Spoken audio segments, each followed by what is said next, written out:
Hey, folks, welcome back to the Mac and Mike Show. I'm Mac and he's Mike, and ne'er the twain shall meet.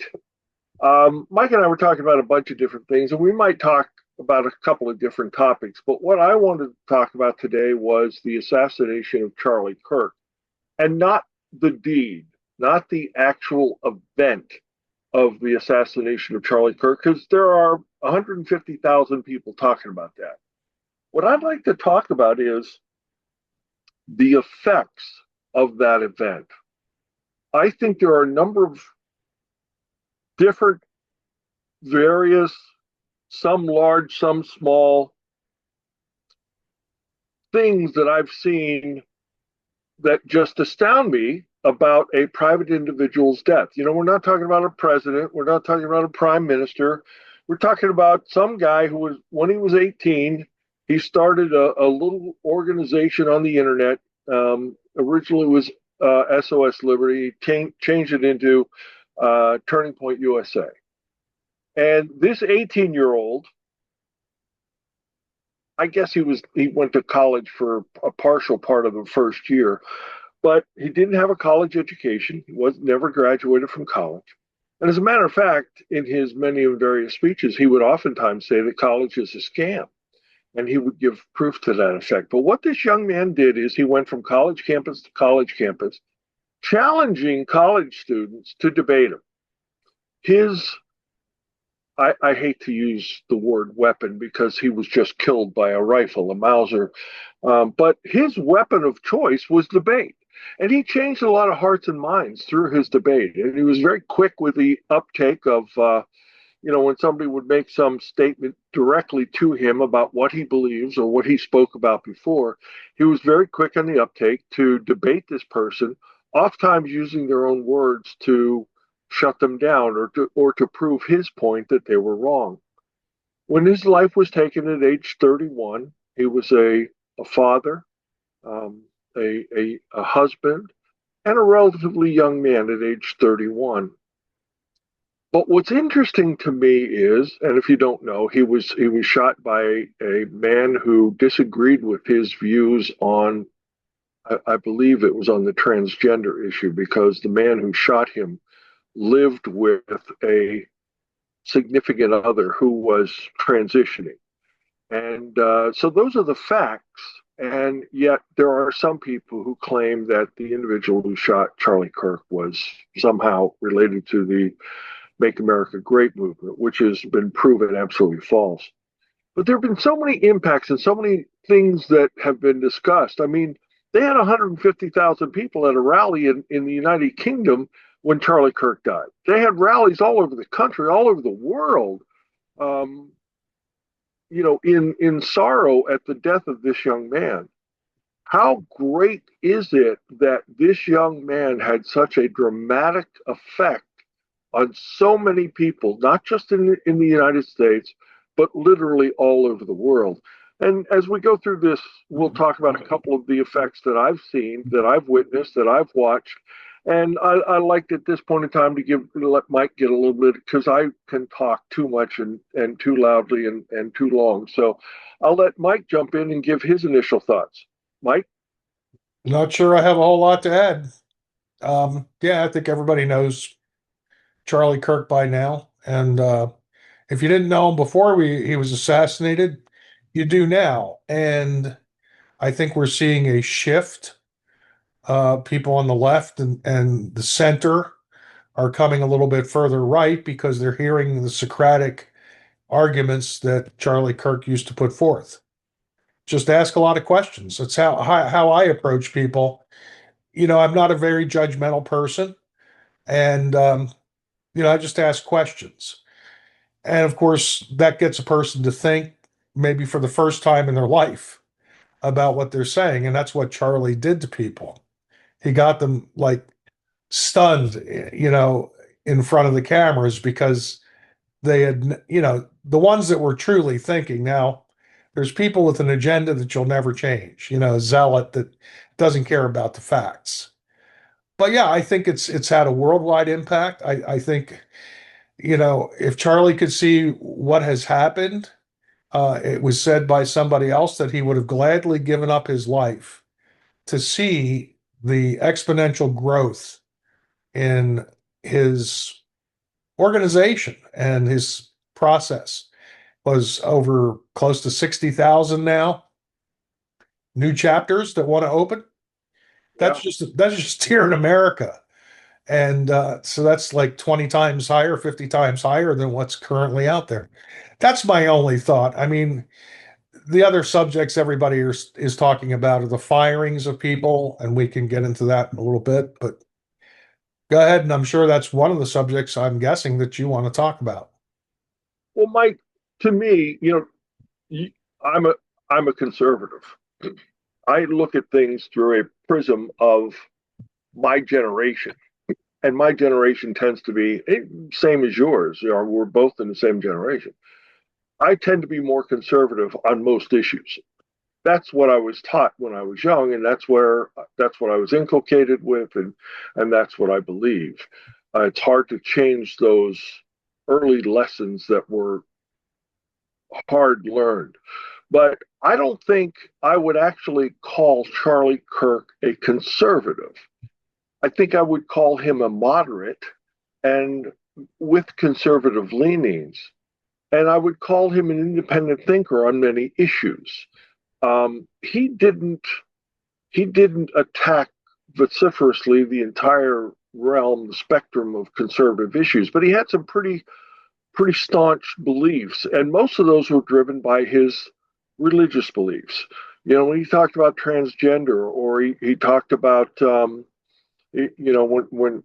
he talked about abortion, or when he talked about college being a scam, each of these he approached from, and several other issues. Those are not the only, but he talked about these issues from the perspective of what was going on from a religious perspective.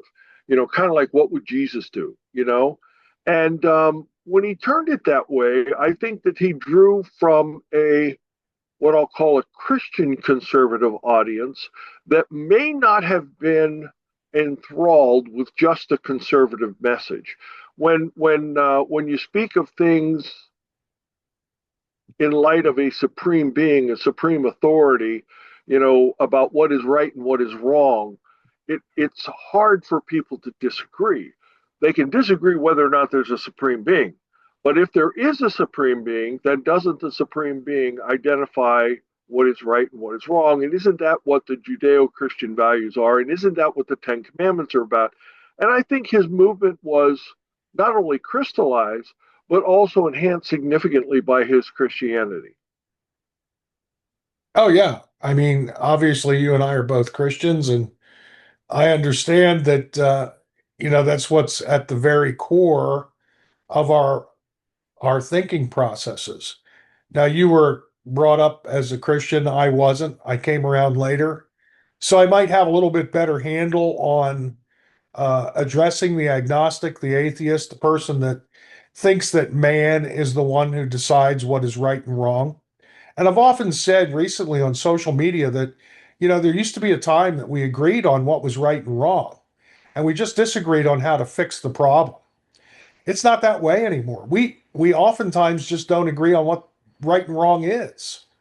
And I think that's at the core of what changed in the Democrat Party.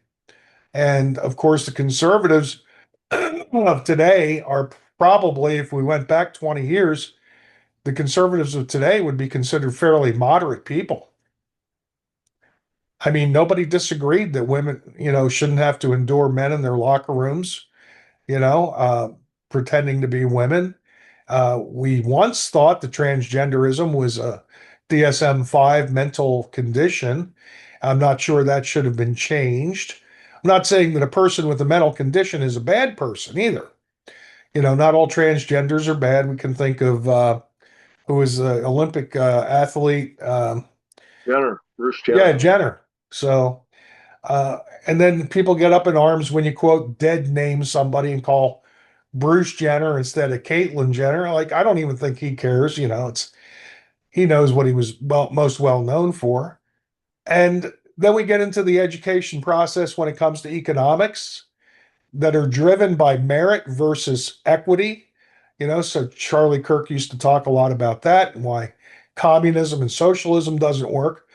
Which is also related to the Christian view. If a man will not work, he shall not eat. Now, that doesn't mean somebody who can't work, but that means somebody who just doesn't want to work. And so those kinds of Christian based right and wrong things we used to agree on. But now Democrats will say, oh, no, you shouldn't have to work if you don't want to work. What? Why should you take my hard earned tax money and give it to people who not are incapable of working, but just simply don't want to? Why take Yeah, my tax money and pay for somebody's college education? And I never attended college to get a degree. I went to college, but I didn't go long enough, just like Charlie Kirk, to get a degree. But there's a right way and a wrong way to handle the things that we agree on. Like we can agree with AOC and Bernie Sanders on some issues. College tuition is too high, and in some markets, housing prices are out of control, like New York City, and wages are too low. But you can't fix that by taking from everyone that does have to give to the have-nots. So pretty soon, you've got empty coffers on the top side, and everybody suffers. yeah. You mentioned economics. There's a really good clip of Charlie Kirk on a college campus, and I don't know which one it is, but the young man who steps up to question him asked him about why does he call college a scam? And he says, I'm an economics major here. And he said, I don't believe that college really is a scam. Defend your statement. And so Charlie Kirk rattles off 5 or 6 names of conservative supply side trickle down kind of economic people, economists. And he, one by one, he says, have you heard of this guy? Have you heard of this guy? Have you heard of this guy? Have you heard of this guy? And the economic student says, no, I don't know who that is. No, I don't know who that is. No, I don't know who that is. And then Charlie Kirk hits him. He said, these are among the most. Back, you froze, so you're going to have to repeat that. Okay. I mean, we got to the point where you said he listed all the names of the economic greats, and the student didn't know them. Pick it Right. up from there. So then Charlie Kirk asked him. He said, "These are some of the greatest minds, most oft-quoted, most respected individual in economics in our nation's history. How can you be an economics student and not know of these people?" He said, "Isn't that a specific example of the college inculcating you with their views on economics rather than you getting the full story and both sides?" So and the kid was flabbergasted. He said, "No, I've never heard of those people." So the point I'm trying to get to is that Charlie Kirk was a bright individual who was well read and understood these things. So he was able to shut down this debate by just telling, "Go look at these guys. Go look at these guys that I told you about. You'll find a different side of economics." And I really do believe, Mike, that our nation, let's say up until the 1950s, for the most part, we had this idealistic view of America and what was going on. But I believe in the late, maybe mid to late 60s, early 70s, mid to late 70s, even we went from being a nation of people who truly cared about our nation, truly loved our nation, right? My country, right or wrong kind of thing, to a nation that quit revering their nation and started worshiping themselves. Make love, not war, free love. If it feels good, do it. All of these kinds of things, and as a society, we kind of turned a corner from worshiping God, right? One nation under God, to worshiping ourselves and becoming, in many ways, narcissistic. And I think that narcissism that is more rampant in our nation today was something that Charlie Kirk was fighting against. And again, the way he was fighting against it was by the use of his Christian values. And when he would get into a discussion on abortion, he would say, "Do you have the right to life?" "Yes, I do." "Well, what about the child in your womb?" "Well, that's just a mass of cells. That's not a child." "It's not a child, really? When do we protect it? Do we protect it when it's 1 year old or 2 year old, or all of those kinds of arguments?" He was brilliant. He was brilliant, and I think that made a huge difference in many young people's lives. It forced them to think about things that I would say are pre 1970 rather than the post mid 60s view of our world. Do you agree? I do, and I think there's a lot of merit to that. What you just said there. I believe it was the other week we were having a discussion. It may have been on the podcast where you had also mentioned hedonism. And for those that don't get the word, it means pleasure seekers, self pleasure seekers. And again, I've said on social media, I'm back on social media, which I was off for a long time. I said, a lot of people think that life is about pleasing yourself, and that's where you derive happiness from.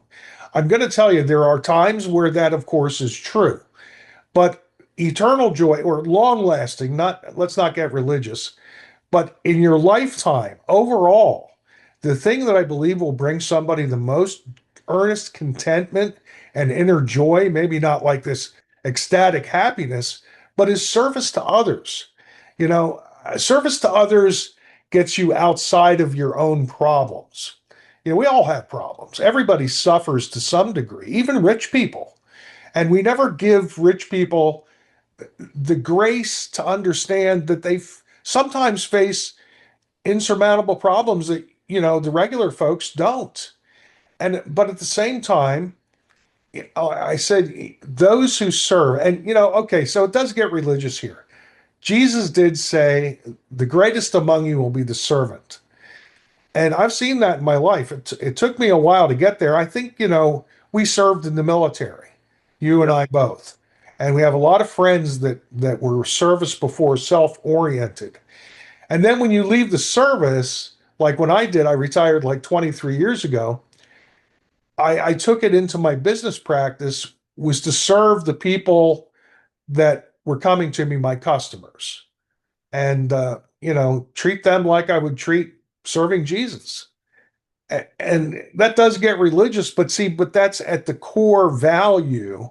I might talk about Jesus, but even if you don't believe and you're listening to this, try and do something for someone. Just smile maybe at a cash register Yep. person and ask how they're doing if you have time. Don't get into a lengthy conversation. Give them a smile.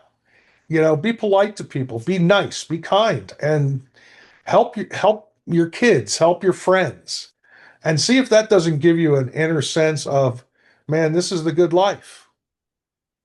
Jesus said, "The last shall be first, and the first shall be last." And what modern society has turned that into is the golden rule: treat others as you would want to be treated. But it's based in the words of Jesus. It's based that golden rule comment is based in the words of Jesus and the words from the Bible. Now, I've seen some pretty fantastic things as a aftermath of the Charlie Kirk assassination. Almost immediately, the president chose to order the nation to fly its flags at half staff. Yeah. How many times have you seen in the history of the United States where a president would order flags at half staff for a 31-year-old debater who visited college campuses? He was that kind of man, at least in the eyes of the president. The other thing I noticed was how many people in social media started using terms like, "I am Charlie Kirk," or "Charlie Kirk lives." One of the things I posted was, you know, sometimes when a man becomes a martyr, the message becomes more powerful after he's gone. Mhm. Do you know who discovered America, Mike? The Vikings. Well, traditionally in our history books, we read that Christopher Columbus discovered the New World, right? Okay, yeah. The Vikings were here arguably much earlier than that, but their ability to communicate that to other societies was limited. Christopher Columbus was from what country? Spain or Italy. Let's see. He was financed by Spain, but he was Right. Italian. He was financed by Spain. So you would think that the Spanish would have, you know, developed most of the New World, right? But much of the New World was developed and settled by the English and the French. Do you find that a bit strange? Well, I'm no, trying to. the Spanish had the South because Columbus actually he discovered like the Caribbean, and Right. the French and the English, I guess, came up here to the north, and even today, the South Americans are Spanish, Hispanic origin, plus the Indian tribes that were down there, and of course the north up in Quebec is French, and we're English. But Could we agree that of the North American settlements from the multiple European nations that settled them, can we agree that the United States of America is first among the North American nations oh, and South, but yes, in so many different ways, right? yeah, So what I'm trying to get to is that the guy that discovered the New World, it was not his people who enjoyed the greatest success. And I think, recently, if you're not aware, Erica um, was his wife, Charlie Kirk's wife, Erica Kirk, was just elected and promoted to CEO and president of Turning Point USA. Now, she's obviously a different person than Charlie is. hmm She will lead this organization in different ways. She will not lead this organization in the same way that Charlie did. As a matter of fact, I'd be hard pressed to agree that anyone could do what Charlie Kirk did on college campuses. It takes a unique skill, a unique develop debate skill to be able to do what he did. But that doesn't mean that Turning Point USA won't be more successful with the follow-on leadership, right? Can you foresee that? oh yeah, I think we're seeing that manifest as we speak. I think that sometimes, I just saw something. Did you read where Elon Musk was replaced as CEO of Tesla? No, I didn't catch that. I believe that just happened, and I understand because, and I may be wrong on that because I saw it on the internet. You can't believe everything you read on the internet. But my point is that Elon Musk over the past several months has become a lightning rod as far as Tesla is concerned, right?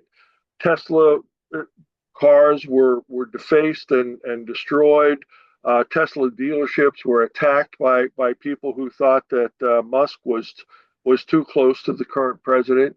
So replacing Elon Musk with a less divisive CEO might be a good thing, right?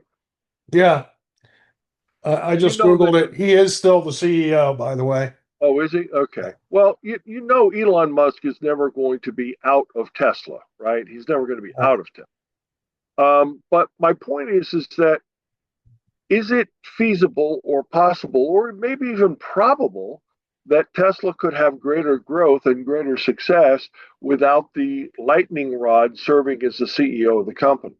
Yeah, it's possible. Anything's possible. Sure. And I guess it's not impossible to believe and maybe even more probable than possible, because even though Steve Jobs created Apple and brought it through a significant turmoil throughout his career, Tim Cook has made the company arguably even more successful, maybe not more creative, but from a dollar and cents perspective, more successful. So I guess what I'm getting to is that, with my post, with the martyr, sometimes the message becomes more powerful after his martyrdom. I think this is the kind of thing that's going to be the new legacy of Charlie Kirk, not the cardboard sign on the card table in the campus saying abortion is wrong, change my mind, right? And without getting to the debates, will his message resonate longer, louder, and more effectively with his passing? I don't know the answer, but I think it's possible, and maybe even probable. Yeah. By the way, I just wanted to let you know that whatever's happening here, we're down to 2 minutes and 43 seconds. I'm not Wow. sure.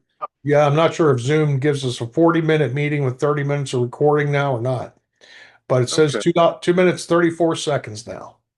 Well, let's think about wrapping this up then, Mike. Do you have final thoughts on the aftermath of Charlie Kirk? No, my biggest thing, and I guess I'll take 1 minute out of the two and a half, was the recent firings of people who, said disparaging things or off-color things. I just want to remind people that, when they get to the First Amendment discussion, that only means Congress can create no laws against this. Doesn't mean you don't have responsibility to your employer, whoever that is. And, I can put that in the comments and write more about it. I went into the two levels, the civilian world, the government world, and the military. So there's actually three things to discuss there. But yeah, you might want to take the next minute and 40 seconds and finish up any thought you have on that. Well, I'll just add in the military, you are not permitted to say things that might be construed as being the official policy of the military, especially if you're wearing your uniform. And that's, I think, reasonable when you are a member of the active service. I think from a civilian employer perspective, I think that you should be hesitant to embarrass your employer or say things that might reflect poorly on your employer. Certainly, be careful about saying things that might affect their bottom line, that might cost them revenue, because businesses are, after all, both usually public owned, and they're also very interested in the bottom line. I'll just kind of wrap this up by saying this. I'm very interested in what happens over the next few years. I'm very interested in what happens with Turning Point USA without its creator and leader at the helm. Again, I say that, sometimes when the martyr has been eliminated, the message of the martyr lives on. And I think without getting real religious for everybody, I think you can go back to the message of Jesus Christ. Jesus Christ had his followers when he was here on earth, but it wasn't the great number of followers who believe in Jesus Christ today. And I think that his martyrdom, his death and resurrection, I think proved to a number of people that he was who he said he was. And I think those people continue to follow his example and his words even today. And I think that's the kind of thing, the possible outcome of the Charlie Kirk assassination. Please understand, I'm not comparing Charlie Kirk to Jesus Christ.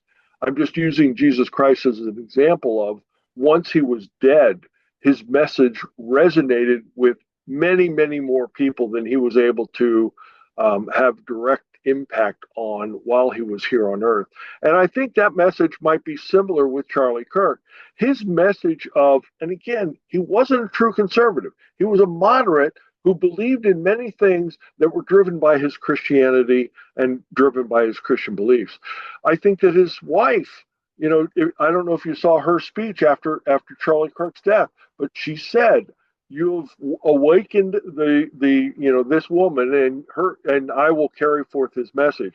And I think it'll be very interesting to see what happens with Turning Point USO over the next several years, because I do believe that the young people today are ready to hear his message. Anything else to add, Mike? Uh, no. Back in Mike. Out. Out.